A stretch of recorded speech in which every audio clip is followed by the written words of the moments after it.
السلام علیکم ورحمۃ اللہ وبرکاتہ۔ وعلیکم السلام ورحمۃ اللہ وبرکاتہ۔ کیا حال ہے سب کا؟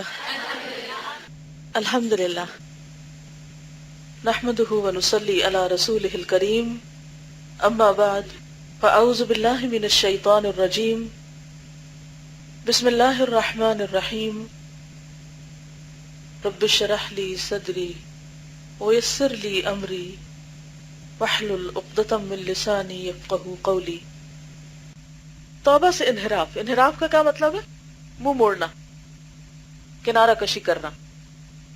آثار معاصی میں سے ایک خطرناک اور مہلک امر یہ بھی ہے کہ گناہ بندے کے قلب کو کمزور اور پست ہمت بنا دیتے ہیں۔ گناہ انسان کے دل کو کمزور کرتے ہیں، توبہ کے ارادے کو آہستہ آہستہ کمزور کرتے رہتے ہیں اور معصیت اور گناہ کے جذبات اور ارادے کو قوی اور مستحکم کر دیتے ہیں۔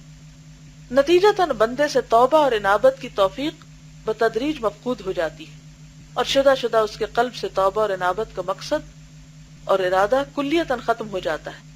بس جس بندے کا آدھا قلب مر چکا ہے، اگر وہ اللہ تعالیٰ کی جانب میں توبہ اور استغفار کے لیے جھکتا بھی ہے تو اس کی توبہ اور استغفار جھوٹی ہوتی ہے۔ زبان سے بہت کچھ کہتا ہے لیکن قلب معصیت سے آلودہ ہوتا ہے، اور باوجود توبہ اور استغفار کی تکرار کے وہ گناہوں پر اصرار ہی کرتا رہتا ہے۔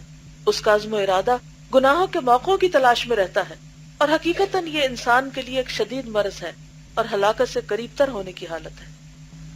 سبحانک اللہم و بحمدک، نشہد ان لا الہ الا انت، نستغفرک و نتوب الیک۔ السلام علیکم ورحمۃ اللہ وبرکاتہ۔